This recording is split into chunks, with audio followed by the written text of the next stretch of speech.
신넷 김 부장. 작년 이맘때 회사 후배가 어떤 종목으로 몇백만 원을 벌었다는 얘기를 듣고 그날 밤 처음 증권 계좌를 텄습니다.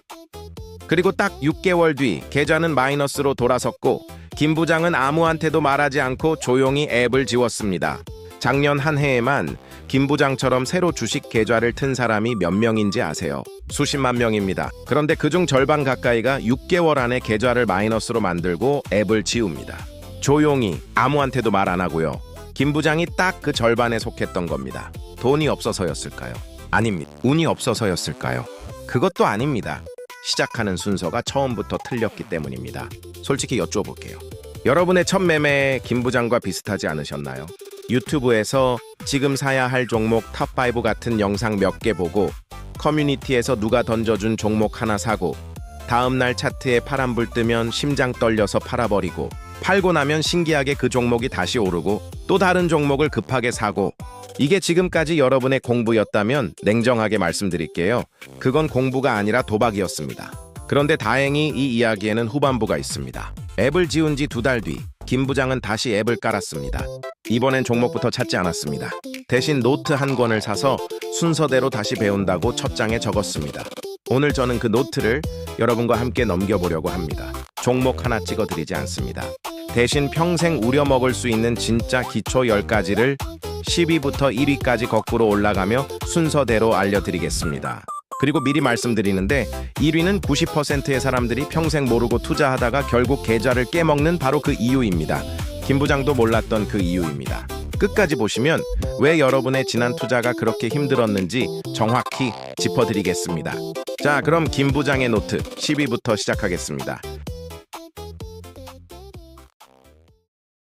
10위입니다. 주식이란 정확히 무엇인가 그 개념부터 다시 잡는 겁니다. 김 부장이 노트 첫 페이지에 적은 질문도 바로 이거였습니다. 주식이 뭔데? 사실 처음 계좌를 텄을 때 김 부장이 산 종목이 하나 있었는데 6개월이 지나도록 그 회사가 정확히 뭘 팔아서 돈을 버는 회사인지 설명하지 못했습니다. 그냥 누가 좋다고 해서 산 거였습니다. 이름은 알아도 얼굴은 모르는 사이 딱 그 상태였던 겁니다.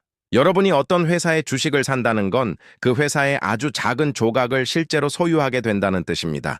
그 회사가 돈을 벌면 이론적으로는 그 이익의 일부가 여러분 몫이 됩니다. 반대로 그 회사가 무너지면 여러분이 산 그 조각도 함께 사라집니다. 동네의 작은 빵집을 여러 사람이 조금씩 돈을 모아서 함께 차린 것과 비슷합니다. 빵이 잘 팔리면 다 같이 나눠 갖고 장사가 안 되면 다 같이 손해를 보는 구조입니다. 여기서 초보자들이 가장 많이 저지르는 착각이 있습니다. 주가가 오르내리는 것을 회사의 가치가 오르내리는 것과 똑같다고 생각하는 겁니다. 그런데 단기적으로 주가는 회사의 실제 가치보다 사람들의 심리와 수급에 훨씬 크게 흔들립니다. 김 부장도 처음엔 자기가 산 종목이 하루에 5% 빠지면 회사가 뭔가 잘못된 줄 알고 패닉에 빠졌었습니다. 나중에 알고 보니 그냥 그날 시장 전체가 안 좋았던 것뿐이었습니다. 이 개념 하나만 제대로 박혀 있어도 여러분은 오늘 하루 3% 빠졌다고 패닉에 빠져서 손절하는 실수를 절반은 줄일 수 있습니다. 정리하겠습니다. 주식은 회사 소유권의 조각이고 주가는 회사의 가치에 사람들의 심리가 더해진 숫자입니다. 이 둘을 구분하는 것, 그게 진짜 공부의 첫걸음입니다. 9위입니다. 시장의 구조를 이해하는 겁니다. 김 부장이 처음 계좌를 텄을 때 코스피와 코스닥이 뭐가 다른지도 몰랐습니다. 그냥 앱에 뜨는 대로 아무 시장이나 눌러서 종목을 검색했습니다. 한국에는 크게 2개의 시장이 있습니다. 코스피는 대형 우량주들이 모여있는 시장이고 코스닥은 상대적으로 중소형, 성장주와 바이오, IT 기업들이 많은 시장입니다. 코스닥은 코스피보다 변동성이 훨씬 큽니다. 김 부장은 이렇게 정리했습니다. 코스피는 부장급 이상 고참들, 코스닥은 아직 성과는 못 냈지만 잠재력 있는 신입 사원들이구나. 여기서 초보자가 놓치는 부분이 있습니다. 한국 시장만 보면 안 된다는 겁니다. 코스피가 오늘 왜 빠졌는지 이해하려면 전날 밤 미국 나스닥과 S&P 500이 어땠는지부터 봐야 하는 경우가 정말 많습니다. 김 부장은 이걸 몰랐을 때 아침에 일어나서 계좌가 파랗게 물든 이유를 도무지 알 수 없어서 하루 종일 불안해했던 적이 있었습니다. 나중에야 그 이유가 전날 밤 지구 반대편에서 이미 정해졌다는 걸 알게 됐습니다. 시가총액이라는 개념도 여기서 짚고 가겠습니다. 주가 곱하기 발행 주식수, 이게 시가총액입니다. 크면 대형주, 작으면 소형주라고 부릅니다. 자동차로 치면 대형주는 세단, 소형주는 스포츠카에 가깝습니다.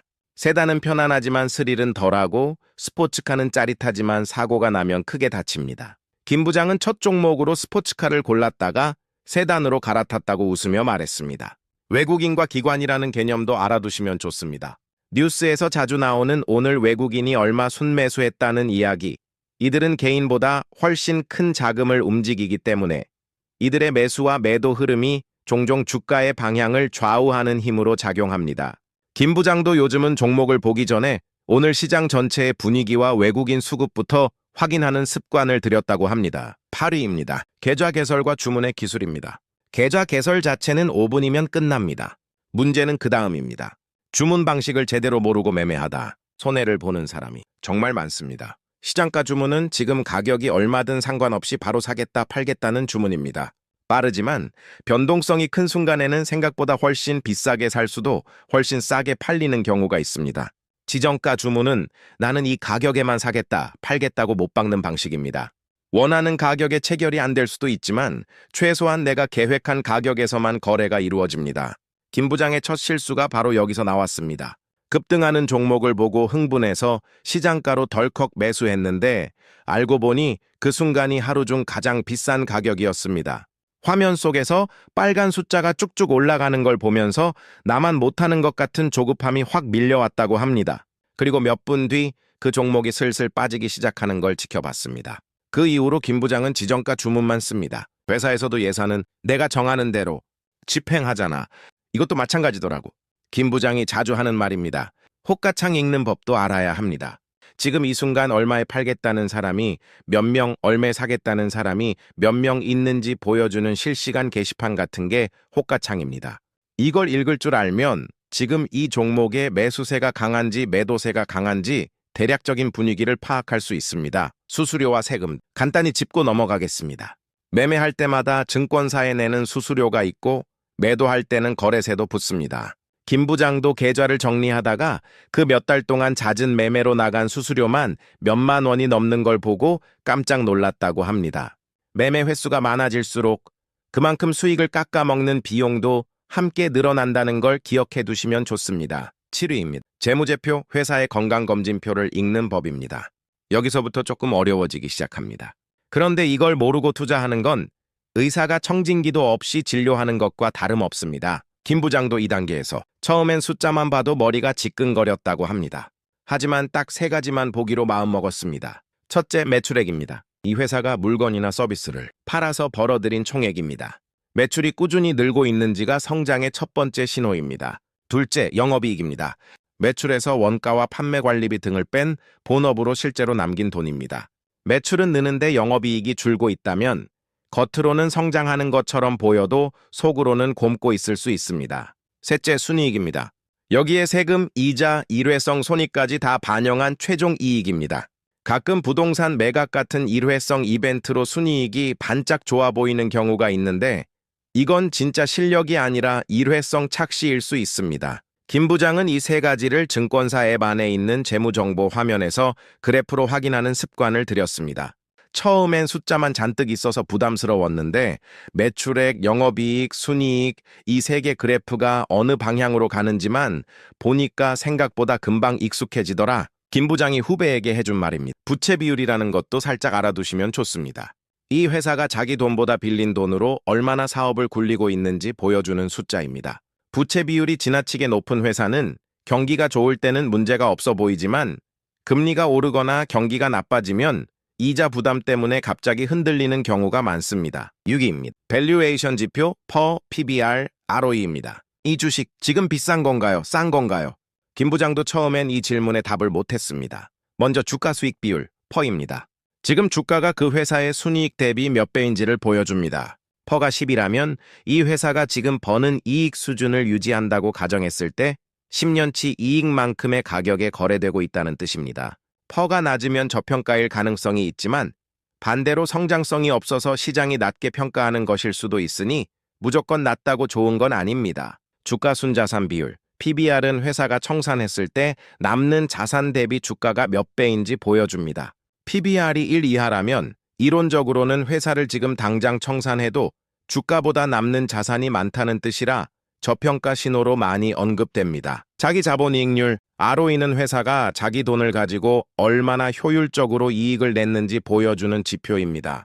ROE가 높을수록 적은 자본으로도 돈을 잘 버는 알짜 회사라는 뜻입니다. 김 부장은 이 세 가지를 회사 예산 심사에 비유했습니다. 부서마다 예산 기준이 다르듯이 업종마다 적정퍼 기준이 다르더라고. 그거 모르고 그냥 숫자만 보고 싸다고 샀다가 물린 적이 있었어. 실제로 김 부장은 같은 업종의 회사 서너 개를 나란히 놓고 퍼와 ROE를 비교해보는 습관을 들인 뒤부터 어느 회사가 상대적으로 매력적인지 눈에 들어오기 시작했다고 합니다. 배당 수익률을 짧게 짚고 넘어가겠습니다. 이건 주가 대비 회사가 주주에게 나눠주는 배당금의 비율입니다.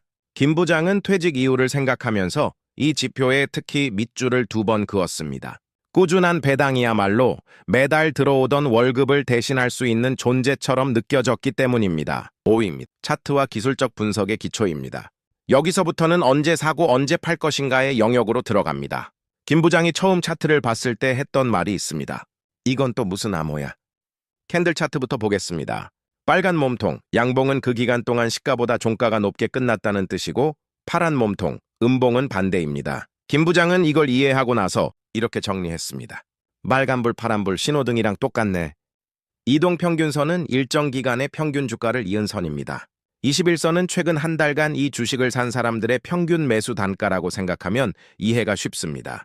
주가가 21선 아래로 뚝 떨어지면 최근 한 달 사이에 산 사람들 대부분이 손실을 보고 있다는 뜻이라 심리적으로 매도 압력이 커지는 경우가 많습니다. 거래량도 정말 중요합니다. 가격이 올랐는데 거래량이 없다면 그 상승은 힘이 약한 상승일 가능성이 큽니다.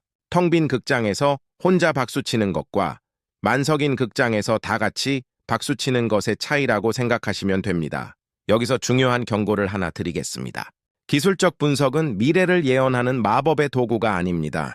김 부장도 한 번은 이동평균선의 골든크로스만 보고 확신에 차서 매수했다가 그대로 미끄러지는 걸 지켜본 적이 있었습니다. 그 뒤로는 차트를 참고는 하되 맹신하지는 않는다고 합니다. 4위입니다. 분산 투자와 리스크 관리입니다. 몰빵에서 대박 났다는 이야기 유튜브나 커뮤니티에서 많이 보셨을 겁니다. 그런데 그 뒤에 몰빵에서 계좌가 반토막 난 사람들의 이야기는 아무도 하지 않습니다. 김 부장이 바로 그 침묵 속 이야기의 주인공이었습니다. 계좌를 튼 지 한 달쯤 됐을 때 동료가 추천한 종목에 모아둔 돈을 전부 넣고 싶은 충동이 들었던 적이 있었습니다. 다행히 그때 노트에 적어둔 한 문장이 그를 멈춰 세웠습니다. 투자에서 진짜 고수와 초보를 가르는 건 얼마나 잘 맞추느냐가 아니라 얼마나 안 읽느냐다.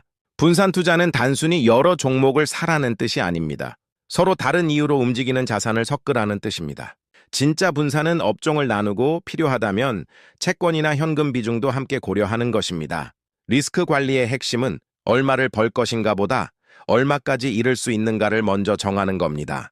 김 부장은 한 종목에 전체 자산의 20% 이상 넣지 않는다는 규칙, 그리고 손실이 일정 비율을 넘으면 기계적으로 손절한다는 규칙, 이 두 가지를 매매 전에 미리 정해두기 시작했습니다. 실제로 마이너스 5%에서 팔지 못하고 버티다가 마이너스 15%까지 내려간 뒤에야 이 원칙을 뼈저리게 이해했다고 합니다. 여기서 하나 더. 여러분이 지금 투자하는 이 돈이 당장 내년에 써야 할 돈인지 아니면 여윳돈인지에 따라서 감당할 수 있는 리스크의 크기가 완전히 달라진다는 겁니다. 김 부장도 여윳돈으로만 투자하는 원칙을 세운 뒤부터 신기하게 밤에 잠이 잘 왔다고 합니다. 3위입니다. 투자 심리 관리, 공포와 탐욕을 다스리는 것입니다. 여기서부터는 지식이 아니라 자기 자신과의 싸움에 대한 이야기입니다. 재무제표를 완벽하게 읽고 차트도 잘 볼 줄 알아도 심리 관리를 못하면 결국 돈을 잃습니다. 가장 대표적인 두 가지 심리적 함정이 있습니다. 첫 번째는 포모, 나만 못 벌면 어떡하지라는 조급함입니다. 두 번째는 손실 회피 심리, 이익의 기쁨보다 손실의 고통을 훨씬 크게 느끼는 본능입니다. 김 부장은 첫 하락장에서 이 감정을 그대로 느꼈다고 합니다. 화면에 파란색이 가득한 걸 보는데 손이 떨리더라고. 그때는 결국 감정에 못 이겨 가장 안 좋은 타이밍에 팔아버렸습니다. 하지만 그 경험 이후로 매매를 하기 전에 왜 사는지, 어느 가격에 팔지, 예상과 반대로 가면 어디서 손절할지 이 세 가지를 미리 메모하는 습관을 들였습니다. 이걸 적어두니까 나중에 감정이 요동칠 때 그 메모를 다시 꺼내보는 것만으로도 마음이 훨씬 차분해지더라고. 김 부장의 말입니다. 시장에는 공포의 사고 탐욕의 팔라는 말이 있습니다. 다들 두려워서 도망칠 때가 오히려 좋은 가격에 살 수 있는 기회이고 다들 흥분해서 몰려들 때가 오히려 조심해야 할 시점이라는 뜻입니다. 물론 이 말을 그대로 실천하기는 정말 어렵습니다. 하지만 최소한 이 원칙을 머릿속에 새겨두고 있으면 남들과 반대로 움직여야 할 때 조금이라도 용기를 낼 수 있습니다. 2위입니다. 경제 지표와 매크로 흐름 이해하기입니다. 많은 초보자들이 아예 손도 대지 않는 영역입니다. 어렵고 재미없어 보이거든요. 김 부장도 처음엔 그랬습니다. 하지만 이걸 모르면 개별 종목 분석을 아무리 잘해도 큰 흐름에서 계속 얻어맞습니다. 가장 중요한 건 금리입니다. 중앙은행이 금리를 올리면 일반적으로 대출 비용이 늘고 사람들의 소비와 투자가 줄어들면서 주식시장 전체에 부담으로 작용하는 경우가 많습니다. 반대로 금리를 내리면 시중에 돈이 풀리면서 주식시장에 우호적인 환경이 만들어지는 경우가 많습니다. 금리를 물길의 수도꼭지라고 생각하시면 이해가 쉽습니다. 환율도 마찬가지입니다. 원화가 약세면 수출 기업들은 상대적으로 유리해지는 경우가 많고 반대로 원화가 강세면 부담이 될 수 있습니다. 물가도 빼놓을 수 없습니다. 물가가 너무 빠르게 오르면 중앙은행이 금리를 올릴 명분이 생기고 그러면 다시 앞서 말한 금리 이야기로 연결됩니다. 김 부장은 거창하게 경제신문을 정독하지 않습니다. 그냥 하루 5분 출근길에 오늘 미국 증시가 어떻게 마감했는지, 오늘 금리나 물가와 관련된 발표가 있었는지 정도만 훑어봅니다. 처음 두세 달은 숫자들이 눈에 잘 안 들어왔는데 그걸 꾸준히 반복하니까 어느 순간 오늘은 이래서 시장이 이렇게 움직이는구나 하는 감각이 생기더라. 요즘 김 부장이 매일 하는 일입니다. 드디어 1위입니다. 그리고 이게 바로 90%의 사람들이 평생 모르고 투자하다가 계좌를 깨먹는 바로 그 이유입니다. 김 부장이 처음 계좌를 마이너스로 만들고 앱을 지웠던 바로 그 진짜 이유이기도 합니다. 바로 이겁니다. 주식은 단기간에 승부를 보는 게임이 아니라는 것. 장기적 관점과 복리의 힘, 이것이 1위입니다. 너무 뻔한 말처럼 들리시죠? 그런데 김 부장의 첫 6개월을 돌아보면 산지 3일 만에 안 오르면 불안해서 팔고 하루 5%, 10% 수익을 목표로 계속 사고팔고를 반복했습니다. 복리의 힘은 단기간에는 눈에 보이지도 않을 만큼 느립니다. 연 10% 수익률이라고 하면 시시하게 느껴지실 겁니다. 하지만 계산을 한번 해보겠습니다. 연 10% 수익률을 20년 동안 꾸준히 복리로 유지한다면 원금은 대략 6.7배가 됩니다. 30년이면 17배입니다. 처음 10년은 잘 모릅니다. 그런데 20년, 30년이 지나면서 반면 매일 몇 %씩 단기 매매로 먹으려다가 단 한 번 크게 잃으면 그동안 쌓아온 수익이 한 번에 사라지는 경우가 정말 많습니다. 만약 50% 손실을 봤다면 원금을 복구하려면 그 이후에 100%가 필요합니다. 눈덩이를 떠올려 보세요. 처음에 작은 눈덩이를 언덕 위에서 굴리기 시작하면 처음 몇 바퀴는 크기가 거의 안 변하는 것처럼 보입니다. 그런데 계속 굴리다 보면 어느 순간부터 눈덩이가 스스로 눈을 끌어모으면서 훨씬 빠른 속도로 커지기 시작합니다. 대부분의 사람들은 눈덩이가 커지기 직전 그 답답한 초반 구간에서 포기하고 언덕을 내려와 버립니다. 김 부장도 처음 6개월이 딱 그 구간이었습니다. 두 번째로 앱을 깔고 나서 김 부장은 이번엔 언덕을 내려오지 않았습니다. 여전히 크게 벌지는 못했지만 더 이상 화면 앞에서 손이 떨리지 않았습니다. 후배가 또 어떤 종목 얘기를 꺼내도 예전처럼 조급하게 따라가지 않았습니다.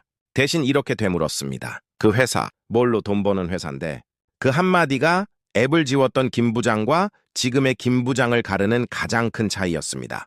자, 오늘 다룬 10가지 김 부장의 노트를 한 번 더 정리해드리겠습니다.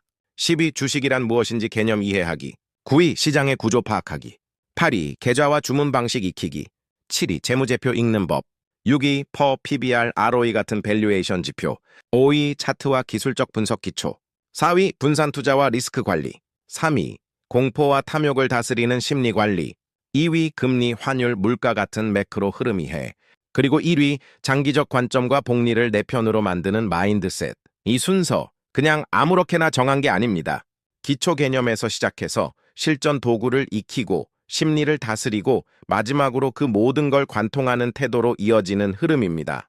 이건 어디까지나 이해를 돕기 위한 교육 목적의 이야기이고 특정 종목을 사라 팔라 하는 투자 추천이 아닙니다. 모든 투자의 최종 판단과 그에 따른 책임은 반드시 투자자 본인에게 있다는 걸 꼭 기억해 주세요. 혹시 지금까지 손실을 본 경험이 있으시다면 자책하지 마세요. 김 부장도 그랬습니다. 대부분의 사람들이 이 순서를 중요한 건 지금부터라도 제대로 된 순서로 다시 쌓아가는 것입니다. 오늘 영상이 도움이 되셨다면 구독과 좋아요 눌러주세요. 다음 영상에서는 재무제표를 실제 화면으로 하나씩 뜯어보는 실전편으로 찾아뵙겠습니다. 끝까지 봐주셔서 감사합니다.